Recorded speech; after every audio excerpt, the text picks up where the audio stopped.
બીરપડા અને આ ખેતર મારું છે હાઈવે ઉપર જે એક્સપ્રેસ વે છે ને એના કાંઠે જ છે. અને બીજું કે આ શનિ રવિ ને સોમ 2 દિવસ આ કૂવામાં હાલક ડોલરી. કાલ કૂવો શાંત રહ્યો, પાછું આજે ચાલુ થયું પાછું આ રીતનું. તમને શું લાગે છે, તમે આ કહું હાલડોલ કે પછી કોઈ જાણ કરી, કઈ વાત કરી? મેં તો આ સોશિયલ મીડિયા પર વિડીયો મેં જ ઉતારી નાખેલો, એટલે કીધું આ આગળથી ક્યાંક આનો રિસ્પોન્સ મળે કે કઈ શું કારણે થાય છે આ તે બધું, એટલે એના માટે મેં સોશિયલ મીડિયાનો ઉપયોગ કર્યો. કોઈ અધિકારીનો કોઈનો ફોન? ના, બીજા કોઈ અધિકારી. મામલતદારનો અમારા ગામના ઉપસરપંચ ઉપર આવેલો અને એને વિઝિટ કરવા આવવાના હતા. આવ્યા હેક નથી આવ્યા મને નથી ખબર. કાલ હું પાછો અહીંયા હાજર નહોતો. બરાબર. અને આ કૂવો બનાવ્યો એને કેટલો ટાઈમ થયો ને આ વખતે થાય છે એના વિશે તમે શું કહેશો? હવે તો બીજું તો આપણે શું જાણીએ કે આની અંદર કઈ રીતે થતું હોય, અંદર કોઈ ભૂગર્ભ હલચલ હોય કે પછી હવાથી થતું હોય તો એટલે એ રીતનું છે. બનાવ્યો એને કેટલો ટાઈમ થયો? કૂવો બનાવ્યો એને તો આ ચોમાસા પહેલાં વરસાદે જ પૂરો કર્યો. હજી તો કેટલા ફૂટ પહોળો ઊંડો જે ગણીએ તો 33 બાય 33નો કૂવો છે અને 18 ફૂટ ઊંડો. ગાયડો ત્યારે કાંઈ નહીં, એના મારા પાસે બધા ફોટા છે સ્ટાર્ટથી. વિડીયા મારી પાસે જે કૂવો સ્ટાર્ટિંગ ગાયર ખોઈ દો ને, પહેલી રિંગ ભરી, બીજી રિંગ ભરી, બધા મારી પાસે ફોટા. પ્રાણજીવનભાઈ લીંબાભાઈ સાદરિયા, ગામ બીરપડા. એ પાણી હલે છે એના બાબતે અમે લોકોએ institute of seismological research Gandhinagar સાથે પરામર્શ કર્યો છે. તો અહીંયા કોઈ સિસ્મિક એક્ટિવિટી કે ભૂકંપ જેવું કંઈ નથી.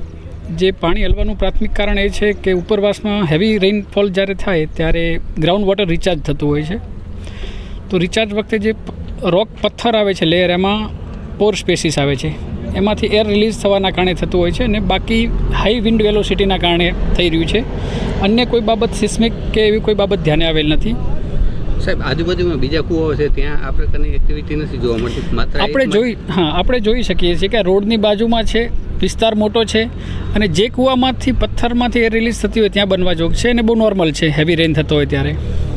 એટલે અહીંયા અત્યારે જે કાંઈ લોકોમાં જે વાતો થાય છે, જે ચર્ચા છે, એવું કોઈ પણ કંઈ લાગે છે કે શું, કે બીજી કોઈ ટીમ તમારા સિવાય આવવાની છે કે શું? ના, આ બાબતે અમે ગ્રાઉન્ડ વોટર વાળા લોકોનો પણ પરામર્શ કર્યો છે, એ લોકો આવશે. બાકી પ્રાથમિક દ્રષ્ટિએ બીજું કોઈક રીઝન દેખાતું નથી એમાં. એક હિન્દીમાં છે. આજે અમે જીઓલોજીસ્ટની અમારી ડિસ્ટ્રિક્ટ જીઓલોજીસ્ટની ટીમ મોકલી હતી, એમના દ્વારા આજે વિઝિટ કરવામાં આવી હતી. પ્રાથમિક જે ધ્યાને આવ્યું છે એવું છે કે ત્યાં જે એર છે એ વરસાદના કારણે એર ટ્રેપ થઈ ગયેલી છે. એરમાં જેમ જેમ મૂવમેન્ટ થાય છે એ પ્રમાણે વોટરમાં પણ ઉપર મૂવમેન્ટ થાય છે. અમુક લોકોને એમાં એવી શંકા હતી કે કદાચ કોઈ સિઝમિક એક્ટિવિટી એટલે ભૂકંપ રિલેટેડ કોઈ આમાં પ્રશ્ન છે.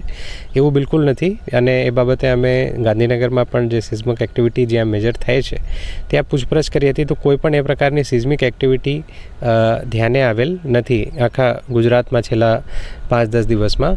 જેથી કોઈપણ પ્રકારની અફવાઓથી દૂર રહેવા અમારી ખાસ તમામ લોકોને વિનંતી છે, વીરપડાના લોકોને પણ વિનંતી છે.